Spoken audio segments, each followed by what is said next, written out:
Not.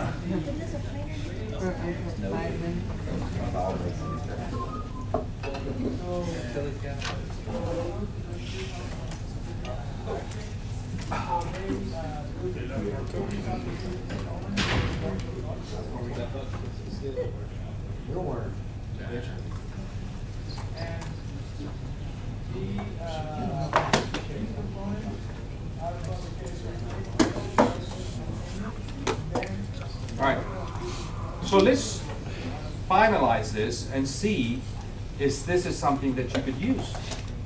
Okay? And so any questions that you have in terms of clarity, you use it when it's appropriate. You do not have to do a failure modes effects analysis and sit there and say for 3 days do something. You could do it if you want, or this is the thought process by which you say, who are my stakeholders? Okay? That are really, really critical. And you say, where's my bottleneck? Okay? You say, who are the people, where's my problem? Is it people or equipment? Well, it's people. Who controls people? How do we control that thing? And that becomes your stakeholders, right? So now, let's translate this, and there was a question. If the process step is still the process step of the bottleneck, and then the people, equipment, material, and schedule fall into key process input, and then the failure modes would be the absenteeism and material not being there on time. So is she saying, verbatim, how do we translate this over here? It's up to us. I would say to minimize the effort on your part. Because the value stream mapping tells you, or your mindset or intuition tells you, where in the system the constraint is, right? Or the bottleneck is. So it says process step, that should become right here, and we convert it to what? Bottleneck process. Bottleneck whatever. Constraint process. Key process inputs. What are my key process inputs?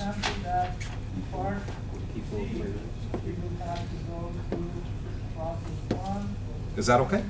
So that becomes the second, what is it, column. It says potential failure mode, right? What would the potential failure mode become? See this right here? The things that fail. These are your potential failure modes. And then it becomes easy because it says, well, if this failed, what effects would it have? And you can find out what the effects are. And then immediately you say, well, was it severe or not? What are the potential causes? How often does it occur? Probability of occurrence. What current controls do I have to be able to detect that? I'll put those numbers in and I'll multiply. And what you're going to do is very quickly be able to figure out, instead of talking and satisfying 60 people, there's really about 3, 4, 5 people that you really have to work closely with to fix this system. So again, can we do that one more time? This would be what? Constraint. This would be your constraint or your bottleneck process. This would become your people, equipment, etc. down line. These are the subcategories underneath that, and then the rest becomes here. Now, the only thing I want to mention, for those that are not familiar with failure modes effects analysis, is the following. This number generally goes from 1 to 10. 1 to 10. This number goes 1 to 10. So the higher the consequence is, the higher the number. This one, higher the probability, the higher the number. Okay? The third one is a little confusing. I just want to make sure that you got that. If you have great detectability, your number becomes what? Low. And if you have no detectability, do you see the difference? It's always confused me because this seems to be the more, the higher the number. The more, the higher the number. This seems to be a little bit confusing, that the more detectability I have, the lower the number. Now, these numbers are between what? 1 and 10. 1 and 10. What's that? I didn't have a question, I was just suggesting. Sorry. 1 to 10. And I can show you guidelines on what 1 to 10 means. I am not worried about those guidelines because you're going to put it in context of what? Your systems. As long as you're consistent working through these numbers, as I go from this and analyze the next and analyze the next, and I use the same criteria for judgment and put those numbers in, is going to give you relative risks that you want to look at. What if you came up with 10 times 10 times 10? 1,000. 1,000 is the highest number. Lowest number can be 1, between 1 and 1,000. You're going to find out the following generally in this kind of analysis. Bunches of risk. You're going to have some risk that are bundled together that are very high, some that are in the medium category, and some those are in the low. Okay? Generally speaking, that's always what I've seen. What I would like you to do for this class, and maybe you're thinking, focus only at this moment on what? The highest. Okay, the highest. Because these are your what? These are the people that you're going to talk to. These are the processes that you're going to talk to and work with that are going to dictate to you your key requirements for that system. That's one, right? That's one. Now, you still have to remember who. I still have to talk to who. Because what did we do here? I said you have management stakeholders, you have process stakeholders, and you have support stakeholders. What we did by using this right here is really not focused in on the management. Where did we focus in on? We're expanding a lot on the process stakeholders. To some extent, these process stakeholders are going to tell you, to some extent, some of your support that you're going to require. So did you get that? Is that okay? All right. Now,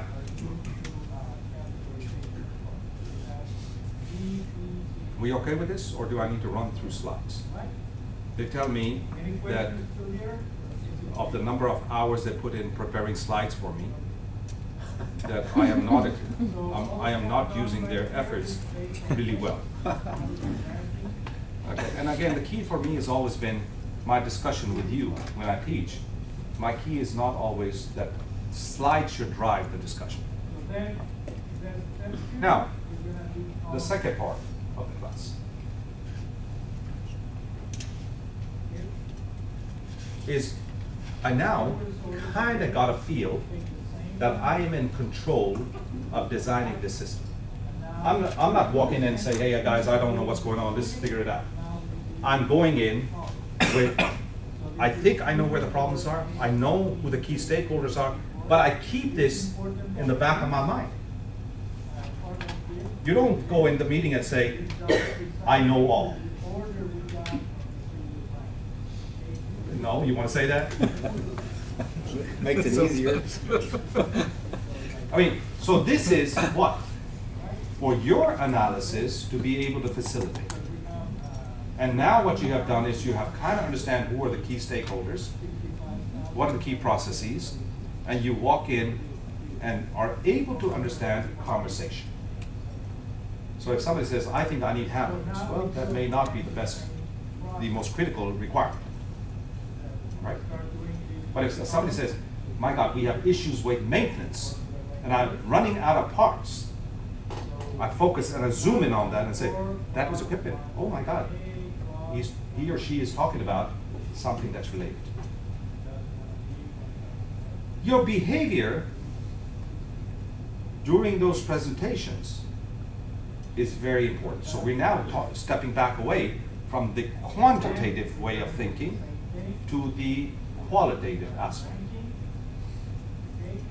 How would you run that meeting?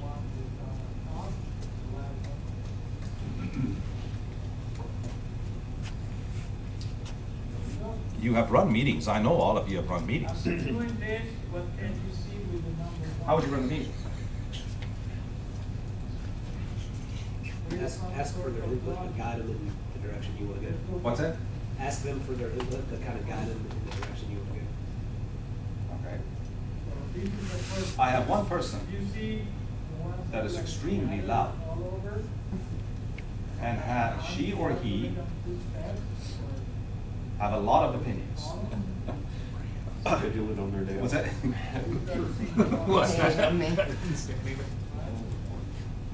I thought you were talking about you. He's special.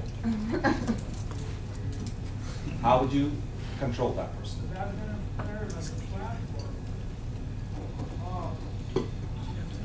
One option, schedule a meeting without,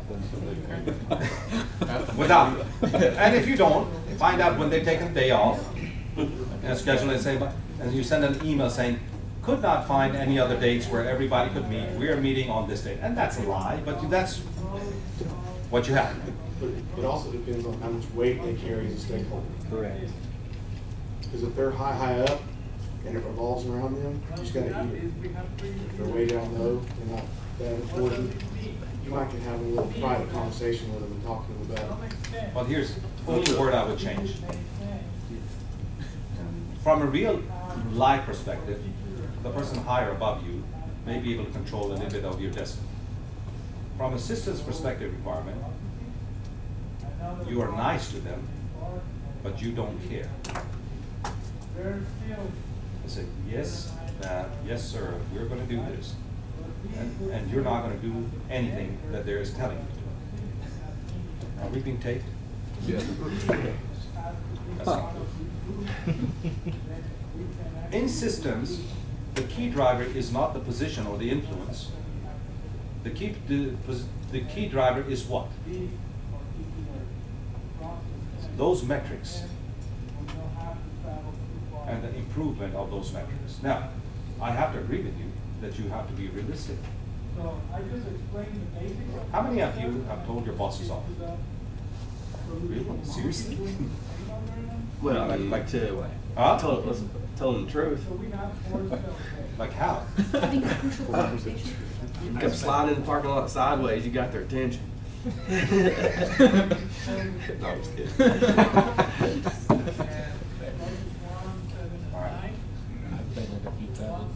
Is there a way that when you bring a group of stakeholders down, that you know who the stakeholders could be, right? That you design a, facilitate a session that minimizes individual what? Disruptions.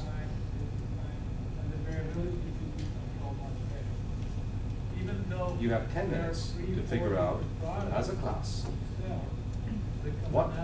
how you would facilitate. And what I'm going to put up there is there's something that I am sure you know. Something called the nominal group technique. You know what the nominal group technique says? Whatever you have to say, write it on a, what is it, post-it kind of stuff. Put it up there. We're going to take a look at what the highest stuff is up there. We're going to take it again and say, well, now look at this again and rethink about it and tell me what more to do. But you cannot voice your opinion other than what you're doing. Again, you may use this King's algorithm for clustering. It's called the nominal group technique. And I want you to design it for me. So you're going to decide, in this class, we have what? Maybe about an hour. I want you to design. I don't really believe. I believe in reading. I believe in understanding what people say, but I do not accept what they say. I have to always put it into my own terms and into my own understanding. I'm going to show you what nominal group technique is. That's not a problem. It's in your slides. And it's got examples in there, and it tells you exactly step by step what to do. Right. But I want, that is not important. I mean, how hard is it for you to design and facilitate a process that minimizes disruptions and allows everybody equal chance to voice their opinion. That takes away management out of it. They have equal say as anybody else. So what is it that we want to decide in this class today?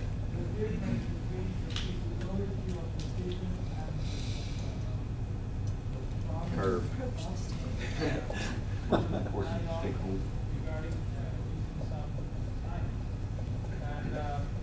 I want you to show me a process that you designed out of scratch as a class. Can you do that? What are we going to be deciding on? Hmm?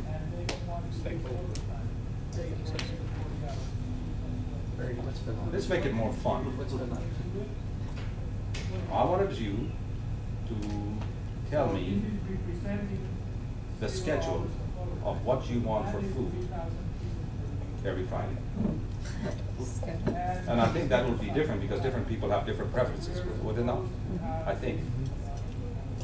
I want you to come up and show me a process, not decide and say, hey, raise your hands if you want this and majority. I want you to take me through a process to identify if we were to order the next 4 meals, what should they be?